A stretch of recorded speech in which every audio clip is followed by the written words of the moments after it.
ब्रादरान मिल्लत इस्लामी अस्सलामु अलैकुम व रहमतुल्लाहि व बरकातुहू।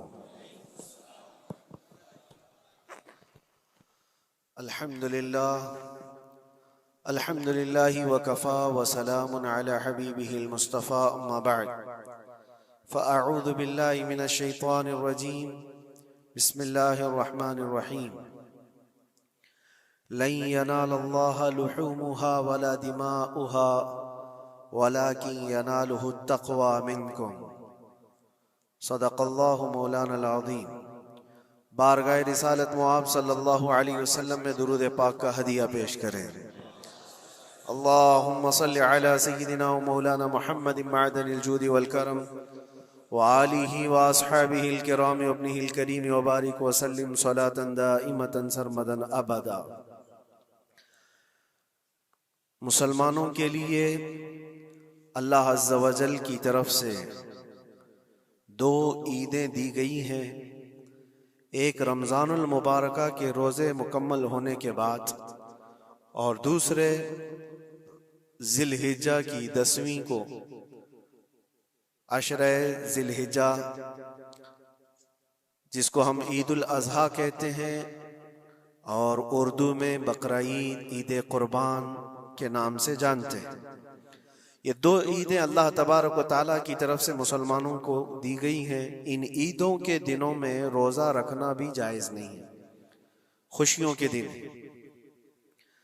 और ये जो अय्याम चल रहे हैं पहली ज़िलहिज्जा से लेकर 10वीं ज़िलहिज्जा तक, इसका जिक्र तो अल्लाह ताला ने कुरान में यूं फरमाया, वल फज्रि व लयालिन अश्र, फजर की कसम और 10 रातों की कसम। और वह 10 रातें कौन सी हैं? पहली ज़िलहिज्जा से लेकर 10वीं ज़िलहिज्जा तक की रात। ये 10 रातें इतनी अजमत वाली हैं कि अल्लाह खुद इनकी कसम फरमा रहा है, अल्लाह इनकी कसम याद फरमा रहा है। और इन अय्याम में जो आमाल किए जाते हैं अल्लाह की बारगाह में मकबूल होते हैं। ये हुर्मत वाले महीनों में से एक महीना है। ज़माने जाहिलियत में भी इन महीनों में जंग व जिदाल नहीं किया जाता था। कोई भी जंग चल भी रही हो तो ये महीने आते तो जंग रोक दी जाती थी, क्योंकि ये हुर्मत वाले महीने हैं। तो ज़िलहिज्जा के महीने में हम और आप अभी अपनी जिंदगी की सांसें ले रहे हैं, लेकिन कुर्बानी के मुताल्लिक जैसे कि लोगों के दिलो दिमाग में एक कॉन्सेप्ट और फिर फैलाया हुआ एक कॉन्सेप्ट और इस्लामी कॉन्सेप्ट, तीनों में क्या चीजों का फर्क है? इस्लाम कौन सी कुर्बानी चाहता है? लोगों ने क्या प्रोपेगेंडा फैलाया है और अवाम के जहन में क्या बैठा हुआ है? तीनों को हम थोड़ा सरसरी नजर से देखते हैं। सबसे पहली चीज तो ये है, इस्लाम जिस कुर्बानी की बात कर रहा है, कुरान में अल्लाह फरमाता है, लन यनालल्लाह लुहूमुहा वला दिमाउहा, न तुम्हारा गोश्त न तुम्हारा बहाया हुआ खून अल्लाह तक पहुंचता है, वलाकिन यनालुहु तक़वा मिनकुम, बल्कि उसके पीछे जो तुम्हारा तक़वा है वो अल्लाह तक पहुंचता है। तुम्हारी नीयत देखी जा रही है, तुम्हारा इखलास देखा जा रहा है। इसीलिए कहा गया कोई गोश्त खाने की नीयत से कुर्बानी करता है तो उसकी कुर्बानी होगी ही नहीं। गोश्त की नीयत से अगर किसी ने कुर्बानी किया उसकी कुर्बानी ही नहीं है। या फिर अगर ज़बह करने के बाद बेचने की नीयत किया गोश्त में से कुछ हिस्सा, वो तिजारत की नीयत किया हुआ है, तब भी उसकी कुर्बानी नहीं है। कुर्बानी सिर्फ वो है जो खालिस अल्लाह की रजा के लिए करे, जो अल्लाह ताला ने हुक्म फरमाया मुझे और अल्लाह करीम के हुक्म पर अमल पैरा होते हुए मैं कुर्बानी कर रहा हूँ, ये इस नीयत के साथ जिसने कुर्बानी किया उसकी कुर्बानी कबूल है। ये इस्लाम चाहता है आपकी कुर्बानी। और लोगों के दिलो दिमाग में जो अक्सर बैठा हुआ है वो ये है कि मौसम आ रहा है, सब कर रहे हैं तो हमको भी करना चाहिए। और कुछ लोग फैशन के तौर पर, कुछ लोग बच्चों की जिद पर कुर्बानी कर गए। ये लोगों के ज़हन और दिमाग में बैठा हुआ है। नहीं मेरे अजीजों, जो मालिक निसाब है उस पर कुर्बानी वाजिब है। यहाँ तक कि अल्लाह के नबी सल्लल्लाहु अलैहि वसल्लम ने इरशाद फरमाया, इस्तिताअत होने के बाद, मालिक निसाब होने के बाद जिसने कुर्बानी नहीं किया, हुजूर फरमाते हैं वो हमारी ईदगाह के करीब भी ना है। हुजूर अकरम सल्लल्लाहु अलैहि वसल्लम फरमाते हैं हमारी ईदगाह के करीब ना आए, उसके लिए दुनिया में ये वईद है तो आखिरत में उसका अजाब और है। तीसरी चीज जो प्रोपेगेंडा क्या फैला हुआ है कुर्बानी को लेकर, एक बहुत बड़ा प्रोपेगेंडा है इस्लाम के खिलाफ। कुछ भी बात फैलाने के लिए लोगों को सिर्फ एक छोटी सी सुई चाहिए कि उनका एक फैलाया हुआ ये प्रोपेगेंडा कि लाखों हजारों एनिमल्स इसमें काट दिए जाते हैं, ज़बह कर दिए जाते हैं, खून बहाया जाता है, इसका हासिल क्या होता है? जीवित चीजों को मार दिया जाता है। मेरे अजीजों, लोग ये बातें तो सिर्फ और सिर्फ इस्लाम के खिलाफ करने के लिए फैलाते हैं, जबकि मैं आपको बताऊं दुनिया के तकरीबन मज़ाहिब में कुर्बानी का कॉन्सेप्ट मौजूद है। अक्सर दीनों में वो अलग अलग अंदाज है, कहीं बलि चढ़ाना हो गया है, कहीं देवता को कुछ पेश करना हो गया है। कुर्बानी का कई जगहों पर ये कॉन्सेप्ट मौजूद है, लेकिन कोई अपने गरेबान में झांकता थोड़ी ना, दूसरे के घर में झांकने की आदत ज्यादा होती है। इस्लाम की कुर्बानी लोगों को नजर आती है कि मुसलमान जितना प्रैक्टिकल है अपने दीन पर, दुनिया में कोई भी अपने दीन पर इतना प्रैक्टिकल नहीं है। कोई भी अपने दीन पर इस तरह पाबंदी से अमल करने वाला मिलता नहीं। जलन इसी बात की तो है कि कोई पोस्टर नहीं लगाते, कोई ऐलान नहीं करते और जुमा में पूरी सफे इनकी भरी नजर आती। कौन तुम्हें प्रचार करके जुमा में बुलाता है? वो खालिक कायनात की तरफ से तुम्हारा जो लगाव है, वो जो तुम्हें खींच कर घरों से मस्जिदों में लाता है।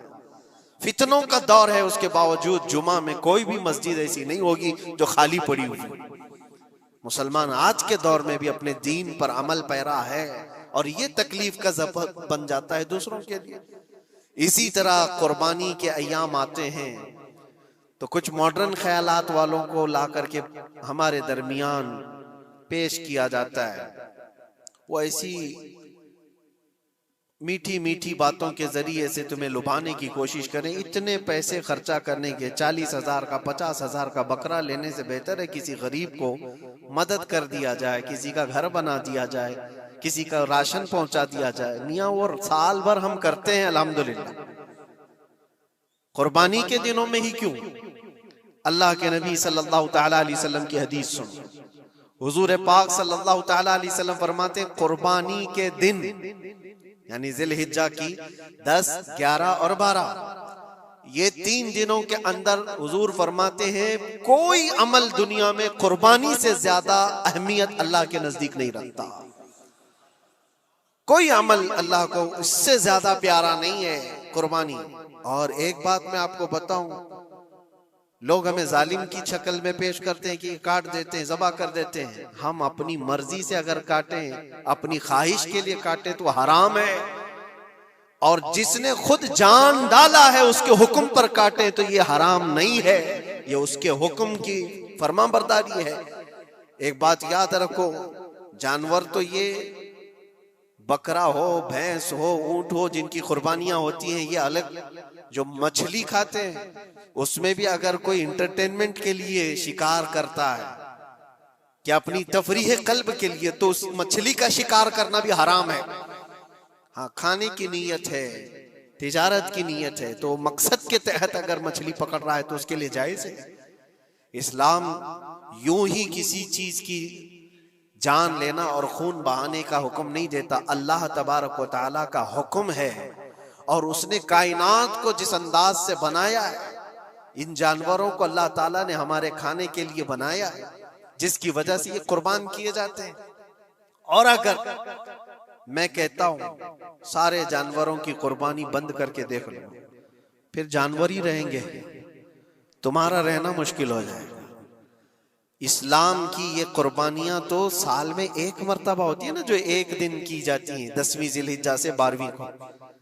अगर नौजवानों में एक दावत देता हूं, जाओ, आज तो AI का जमाना है, कुछ भी पूछो तो ला करके तुम्हारे सामने रख देगा सारा डेटा। जरा ये भी डेटा निकाल करके देख लो कि साल भर में KFC में कितनी चिकन ज़बह होते हैं, पूरी दुनिया भर में पर डे। मैकडोनल्ड सिर्फ चिकन ही नहीं बेचता, गाय का गोश्त भी बेचता है पूरी दुनिया भर में, जिसको यहाँ पर भी बहुत सीने से लगा करके रखे गए हैं। पूरी दुनिया भर में उनका इस्तेकबाल है, क्योंकि अमेरिकन कंपनियां हैं, बाप दादा की कंपनियां हैं, इनको कोई आंख नहीं दिखा सकता। और इंटरनेट के डेटा के हिसाब से पर डे 68,000 गाय तो मैकडोनल्ड ज़बह करता है। पर डे की बात कर रहा हूं, साल भर की नहीं। साल भर इनका डेटा बहुत ज्यादा है, मिलियंस में है, और 1 बिलियन से ज्यादा चिकन वहां पर भी कुर्बान होती हैं जो फ्राइड चिकन खाते हैं। ये तो एक कंपनी की बात कर रहा हूं, ऐसी बहुत सारी कंपनियां हैं। तो कभी किसी ने ये एतराज किया कि ये कंपनियां इतने जानवरों को ज़बह करती? नहीं, बकरीद के दिन सबके सींग नजर आते हैं, जानवरों की मोहब्बत उमड़ उमड़ करके आती है। साल भर जो कुर्बान हो रहे हैं, कभी किसी ने ऑब्जेक्शन नहीं किया कि ये सारे आउटलेट्स बंद क्यों नहीं कर दिए जाते, ये सारी दुकानें क्यों नहीं बंद कर दी जाती जो साल भर ज़बह कर रहे हैं। हाँ, हो सकता है मैकडोनल्ड यहाँ नहीं ज़बह करता गाय को, क्योंकि यहाँ पता है हालात सही नहीं है, लेकिन दूसरी जगह पर जाकर देखें, सब जगह पर बीफ आसानी से उनके यहाँ मिलता है। मैं ये बातें सिर्फ और सिर्फ ये इसलिए कह रहा हूं, फैलाया हुआ प्रोपेगेंडा क्या है, जानवरों से मोहब्बत ये सिखाएंगे हमें। अल्लाह के नबी सल्लल्लाहु ताला अलैहि वसल्लम फरमाते हैं, बनी इसराइल की एक खातून को मैंने जहन्नम में देखा। किस बुनियाद पर? फरमाते हैं वो इबादत गुजार थी, जाहिदा थी, परहेजगार थी, लेकिन एक बिल्ली पाली हुई थी, और उसने कभी इबादत करनी होती तो 2-2 दिन 3-3 दिन तक अपने कमरे में गोशा नशीन हो जाती थी अकेली। और उसने अपनी बिल्ली को एक जगह पर गले से रस्सी लगाकर बांध दी, और 3 दिन तक वो अपनी इबादत में रही, मसरूफ रही। और 3 दिन के बाद उसे ख्याल आया तो जाकर देखी बिल्ली मर चुकी थी। हदीस पाक में, सही हदीस है, अल्लाह के नबी सल्लल्लाहु अलैहि वसल्लम फरमाते, सिर्फ इस बुनियाद पर अल्लाह तबारक व तआला वो इबादत करने वाली औरत को जहन्नम में भेज दिया। जो मेरी मखलूक पर रहम नहीं करता वो रहम के काबिल नहीं है। ये सिखाएंगे हमें जानवरों पर रहम करना। हम जिस जानवर को ज़बह करते हैं वो अल्लाह के हुक्म से करते हैं, उसके अलावा किसी भी जानवर को जुल्म करना, अल्लाह के नबी सल्लल्लाहु ताला अलैहि वसल्लम की हदीसों में से ये है कि जानवर पर जुल्म करना जिम्मी पर जुल्म करने से बड़ा है। और जिम्मी क्या है? जिम्मी वो जो मुसलमानों के मुल्क में अमन के साथ रहने के लिए रिक्वेस्ट किया हुआ हो और इस्लामी हुकूमत उसे अमन दी हुई हो। और अल्लाह के नबी सल्लल्लाहु अलैहि वसल्लम फरमाते हैं, मुसलमान पर जुल्म करने से ज्यादा बड़ा जुल्म जिम्मी पर जुल्म करना है, और उससे बड़ा जुल्म जानवर पर जुल्म करना है। ये मेरे आका के फरमान है। नबी अकरम सल्लल्लाहु अलैहि वसल्लम ने फरमाया, और रहमतुल लिल आलमीन है। और एक बड़ी बात मैं आपको बताऊं, जो ये फैलाया जाता है कि जानवरों पर जुल्म जुल्म, सैयदना इमाम गजाली रहमतुल्लाह ताला अलैह की एक बात मैं पढ़ रहा था, हुज्जतुल इस्लाम, जिनकी किताबें पढ़ करके लोग अल्लाह के वली बन गए। इमाम गजाली का नाम सुना है? इतनी किताबें उन्होंने लिखा, तसव्वुफ के इमाम हैं, इल्म कलाम के इमाम हैं, मंतिक के इमाम हैं, फिक़ह व तसव्वुफ के इमाम हैं, बेशुमार उलूम व फनून के दरिया बहाए हैं। उस हुज्जतुल इस्लाम इमाम गजाली रहमतुल्लाह अलैह के इंतकाल के बाद उनके भाई ने उनको ख्वाब में देखा और पूछा, आपके साथ अल्लाह ने क्या मामला फरमाया? इमाम गजाली फरमाते, अल्लाह ने मुझे बख्श दिया, मेरी लिखी हुई किताबें, मेरी इबादतें, हजारों को जो मैंने पढ़ाया वो शागिर्द, ये सारी चीजों की वजह से नहीं, बस एक काम की वजह से। पूछा वो कौन सा काम? कहा एक बार मैं किताब लिख रहा था और सियाही में कलम डुबो करके लिखा जाता था, और सियाही जो बनती थी वो फलों के रस से निकाल कर, और लकड़ी का कलम उसमें डुबो करके लिखा जाता था। तो मैं लिख रहा था कि एक मक्खी आकर सियाही पर बैठ गई। मैं अपना कलम रोक लिया कि हो सकता है वो प्यासी हो, पी कर चली जाए। काफी देर तक वो मक्खी उस सियाही पर बैठी रही, और पी करके जब वो उड़ गई तो फिर मैं अपना कलम चलाता रहा। ये बात तो जिंदगी में आई और गई, मैंने तो इसको छोटा समझा था, लेकिन मेरी मौत के बाद रब तबारक व तआला ने मुझे उठाकर फरमाया, जिसने मेरी छोटी मखलूक पर रहम किया, बस इस नेकी की बुनियाद पर मैं तुझे जन्नत अता करता हूं। एक जानवर पर रहम करने की बुनियाद पर, एक जानवर पर रहम करने की बुनियाद पर। और हदीस पाक में, सही हदीस पाक में ये भी है, एक तवाइफ थी जिसने मरते हुए कुत्ते को बचाया था पानी पिलाकर, और उस बुनियाद पर उसकी बख्शिश हो गई। तवाइफ थी और रहम किया जानवर पर तो उसकी बख्शिश हो गई। मैं इस्लाम की वो चीजें तुम्हें बता रहा हूं जो दुनिया तुम्हारे सामने ये चीजें लाने से आजीज है और कासिर है। यहां तक कि अल्लाह के नबी सल्लल्लाहु तआला अलैहि वसल्लम ने फरमाया, जानवर पर अगर तुमने जुल्म किया है तो जिस तरह से जुल्म करोगे कयामत के दिन ये अपने सींगों के साथ, अपने खुरों के साथ उठेगा और उसी तरह से उसका बदला भी दिलाया जाएगा। वो तुम्हें मारेगा कयामत के दिन और बदला लेगा। ये भी हदीस पाक में। जानवर पर हमें उसके चेहरे पर मारने का हुक्म नहीं है, उसको उसकी ताकत से ज्यादा बोझ डालने का हुक्म नहीं है। अल्लाह के नबी सल्लल्लाहु तआला अलैहि वसल्लम के पास एक सहाबी आए, ऊंट पालते थे। कहा एक ऊंट बहुत सरकश हो गया है, और जब ऊंट सरकश हो जाता है ना, किसी की खोपड़ी खींच लेता है। हाँ, वो उसी वक्त सर को पकड़ लिया तो आदमी वहीं खत्म हो जाए। वो किसी के काबू में नहीं आ रहा था, हुजूर के पास आए। रसूल पाक सल्लल्लाहु अलैहि वसल्लम ने फरमाया, चलो मैं चलता हूँ, देखता हूँ। सहाबा कहते हैं, हुजूर जब चलने लगे तो हमें खौफ हुआ, डर हुआ कि ये ऊंट बिदक गया है, सरकश है, कहीं कुछ नुकसान न पहुंचाए। और तन्हा मेरे मुस्तफा सल्लल्लाहु अलैहि वसल्लम आगे बढ़ते चले गए। सहाबा कहते हैं, हमें डर लग रहा था, लेकिन मेरे अजीजों वो रहमतुल लिल आलमीन है, सबकी रहमत बनकर आए। नबी पाक सल्लल्लाहु तआला अलैहि वसल्लम जब करीब गए तो ऊंट कोई सरकशी नहीं किया, कुछ नहीं। हुजूर पाक सल्लल्लाहु तआला अलैहि वसल्लम के चेहरे के पास अपना मुंह करता है और अपनी जुबान को चपड़ चपड़ चपड़ करते हुए अपनी जुबान हिला रहा है। और हुजूर पाक सल्लल्लाहु तआला अलैहि वसल्लम ऐसे सुनते जा रहे हैं जैसे किसी दानिश्वर की बात सुन रहे हैं।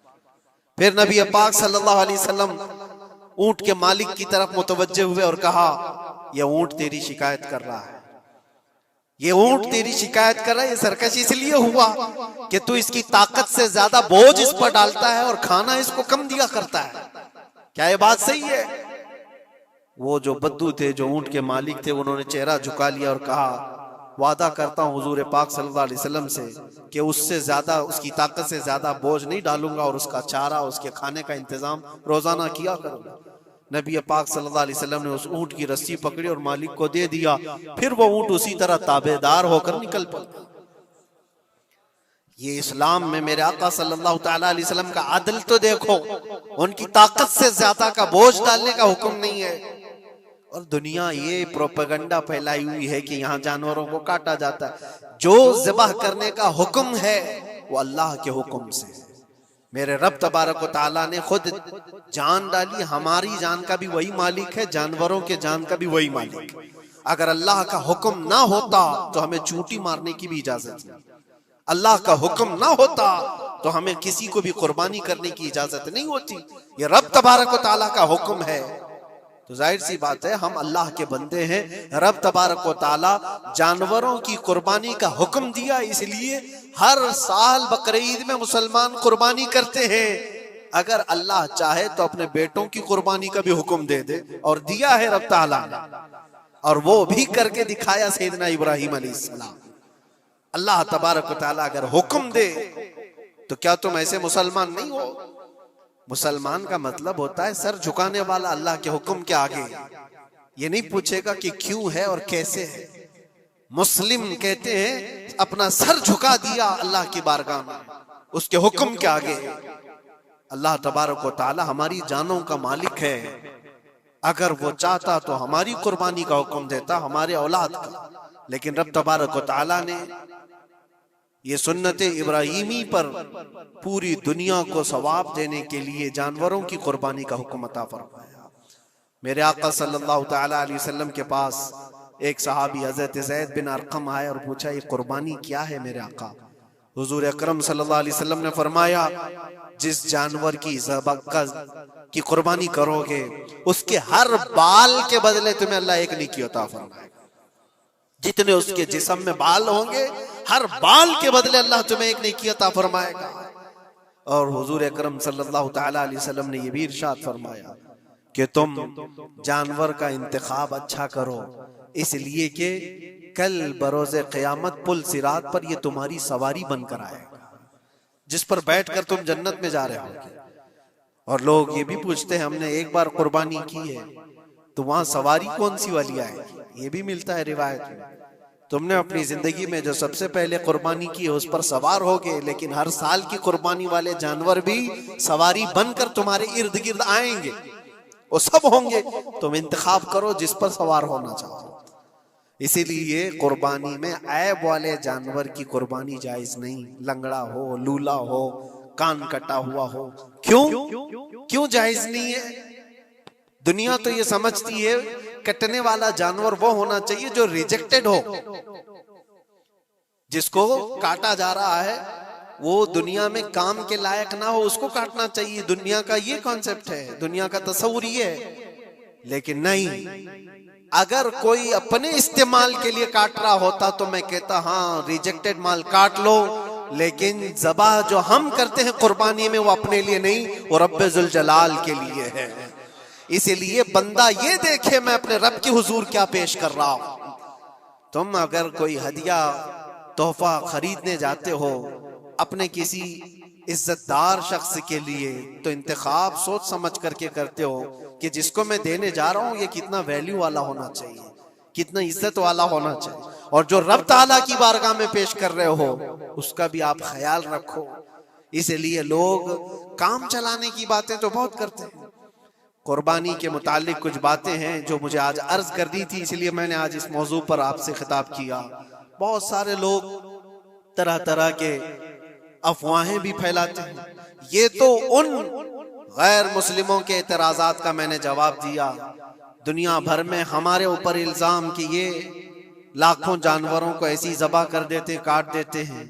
लेकिन मेरे अजीजों, यही वो दुनिया है जो एक तरफ तो जानवरों की हिमायत और मोहब्बत की बात करती है, और दूसरी तरफ इनके बड़े बड़े मल्टीनेशनल कंपनियां जानवरों को बेदरीग ज़बह करते हैं, कत्ल कर रहे हैं और खाने में भी इस्तेमाल कर रहे हैं। और सिर्फ इतना ही नहीं, सारे जानवरों की खालें, लेदर की बैग, लेदर के जूते, लेदर के बेल्ट, लेदर की टोपियां, लेदर के जैकेट सब बना करके दुनिया पहन रही है, और कीमती चीजों में उसको शुमार किया जाता है। इनसे कोई सवाल नहीं करता कि ये सब चीजें कहां से तुम लाए, ये सब चीजें तुम कहां से लाए? क्या बगैर किसी जानवर के ज़बह किए हुए उसकी खाल का इस्तेमाल करते हो?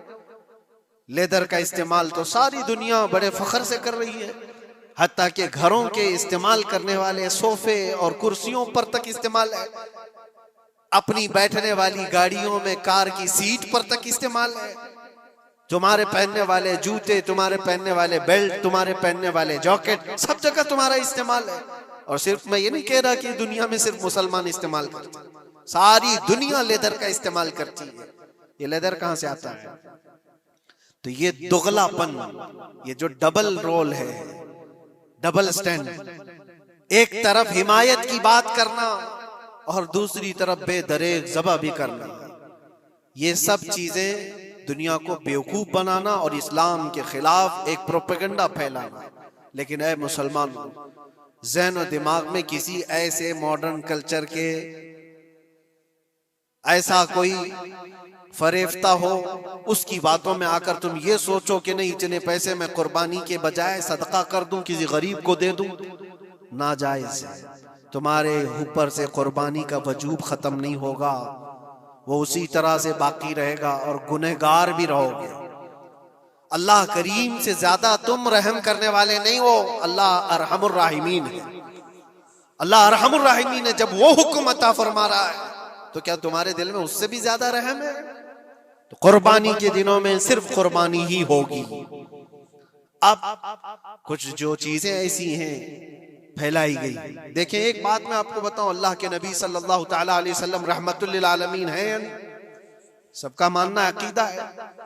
वो रहमतुल लिल आलमीन रसूल सल्लल्लाहु अलैहि वसल्लम ने खुद अपने हाथों से कुर्बानी फरमाई, और एक दो नहीं 100 ऊंट आए थे, जिसमें से 63 ऊंटों को मेरे आका सल्लल्लाहु अलैहि वसल्लम ने नहर फरमाया।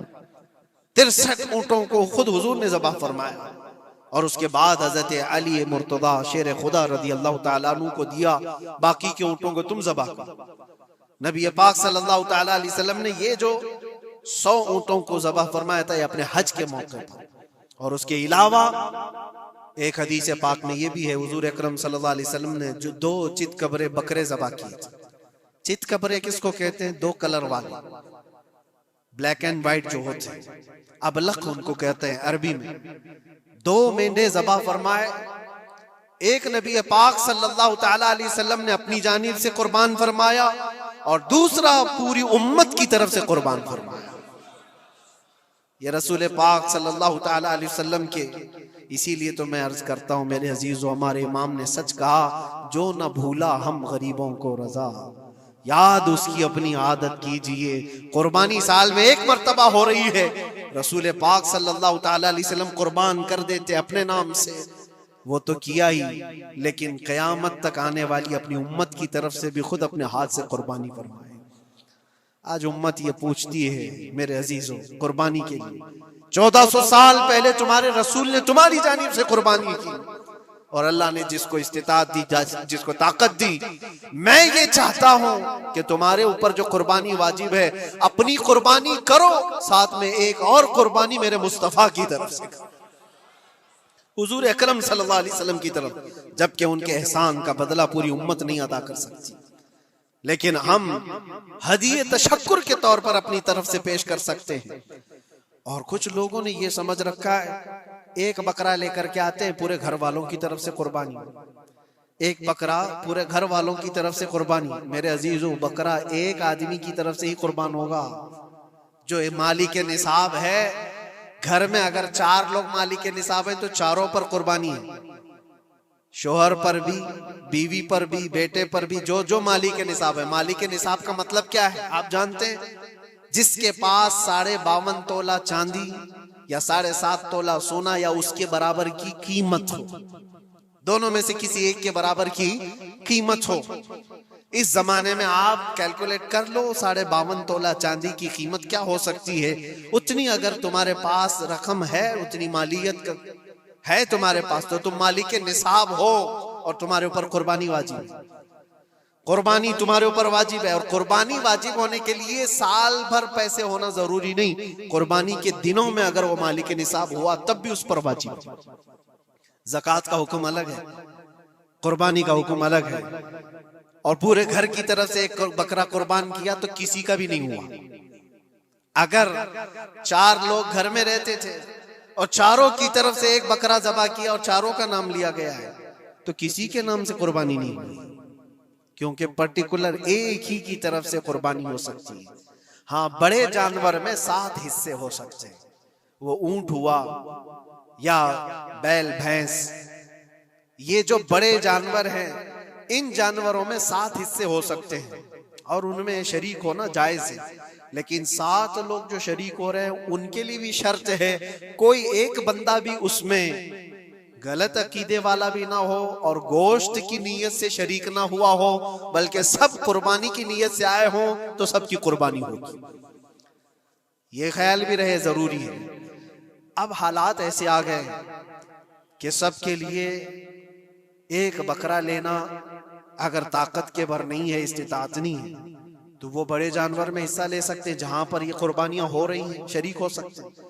कुछ लोगों ने ये प्रोपेगेंडा भी फैलाया है हमारे दरमियान में से कि बड़े की कुर्बानियां जो होती हैं इज्तिमाई कुर्बानियां, ये जायज नहीं है, आदमी को अपनी कुर्बानी के वक्त सामने होना जरूरी है। ऐसी बातें फैलाई गई हैं। मैं आपको हदीस पाक सुनाता हूं।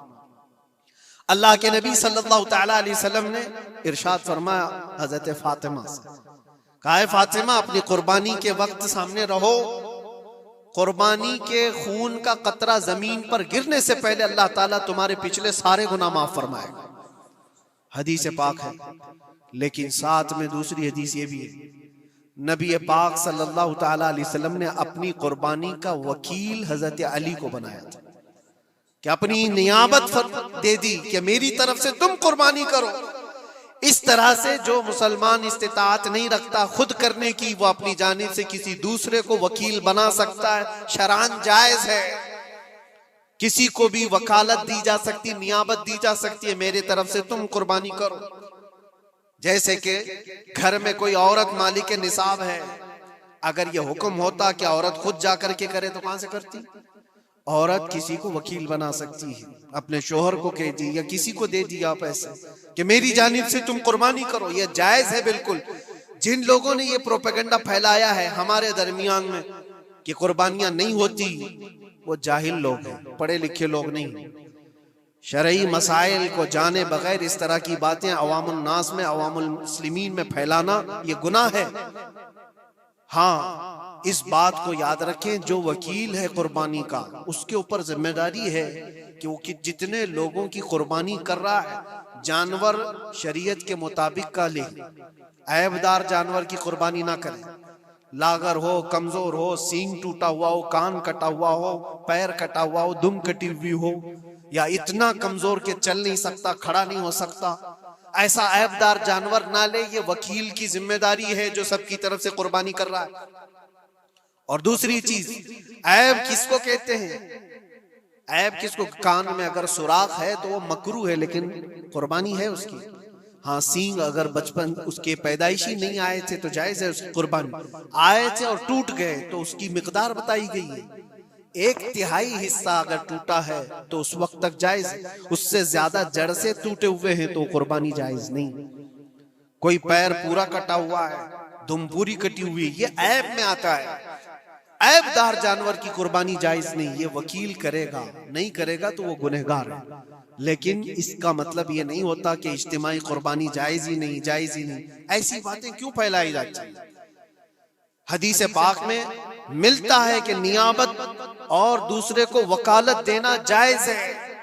अब कुछ लोग ये भी फैलाते हैं कि कुर्बानी के जो हिस्से लिए जाते हैं, गोश्त दिया जाए तो उसकी कीमत अलग होती है, गोश्त ना लो तो उसकी कीमत अलग होती है। सब फैली हुई चीजें हैं। उसका रीजन भी पता करना चाहिए, ऐसी बगैर इल्म के बात करने से। 4000-5000 रुपये का एक हिस्सा आता है अगर शहर में कोई बड़ा जानवर ज़बा करे, क्योंकि महंगा मिलता है बैल, और बाहर जब जाकर के कोई ज़बा कर रहा है तो वही एक हिस्सा 1500 रुपये में, 2000 में हो जाता है। तो कुछ लोगों को ये गलत फहमी फैलाई जाती है कि ये लोग करते ही नहीं है और ऐसे ही पैसे वसूलते हैं। ऐसा नहीं। दूर दराज कुछ इलाके ऐसे हैं, बंगाल है, उड़ीसा है, और भी कई इलाके बिहार के, जहां पर बड़े जानवर निहायत ही सस्ते दाम में मिलते हैं। बल्कि वहां पर जानवरों की कीमत सिर्फ 5000, 6000 और 10,000 के नीचे होती है, बड़े जानवरों की, जो हमने देखे हैं। वहां जाकर कुछ तंजीमें कुर्बानी करती हैं। अगर वो सही तरीके से शरीयत के मुताबिक जानवर लेकर के कर रहे हैं तो कोई हर्ज नहीं, चाहे वो 200 रुपए हिस्से में भी करता हो, कोई हर्ज नहीं। कीमत मैटर नहीं करती, जानवर मैटर करता है। कीमत चाहे जितनी भी हो रही हो, इस चीज को आज वजाहत करना जरूरी था, इसलिए मैंने आपके सामने बयान किया। गलत फहमियों में ना फैले, गलत फहमियां ना फैलाएं, खुद भी बचे। हाँ, अफजल क्या है? अफजल तो ये है कि अल्लाह ने तुम पर वाजिब किया, तुम जाओ अपने हाथ से करो, तुम जाओ, क्योंकि हदीस पाक में मिलता है कि तुम अपने हाथ से कुर्बानी करो अगर ताकत रखते हो। उसके खून का कतरा गिरने से पहले तुम्हारे पिछले सारे गुनाह अल्लाह माफ फरमाएगा। यह अफजल है। ये सारी बातें थी जो ईद कुर्बान से रिलेटेड थी। अल्लाह करीम हम सबको उसकी रजा के लिए कुर्बानी करने की तौफीक अता फरमाए। लेकिन साथ में एक बात ये भी याद रखें, जब बंदा कुर्बान कर रहा होता है तो उसके अंदर ये नीयत भी हो, जैसे सैयदना इब्राहीम अलैहिस्सलातु तस्लीम को अल्लाह ताला ने क्या फरमाया था?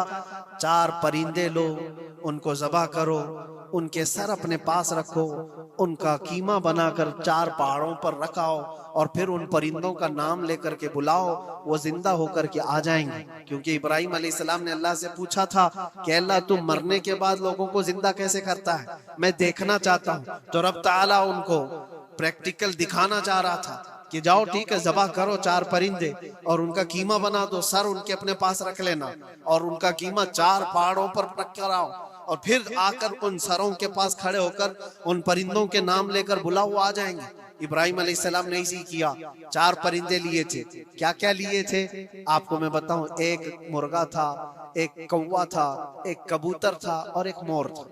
परिंदों के नाम याद रख लें, कौवा है, मुर्गा है, कबूतर है और मोर है। चारों को ज़बह किया, उनके सर अपने पास रखे और जिस्म के सब कीमा बना दिया और 4 जगह पर मिक्स करके उनको रखा है। फिर आकर यहाँ खड़े हुए और पुकारा उन परिंदों का नाम लेकर, अल्लाह के हुक्म से आ जाओ।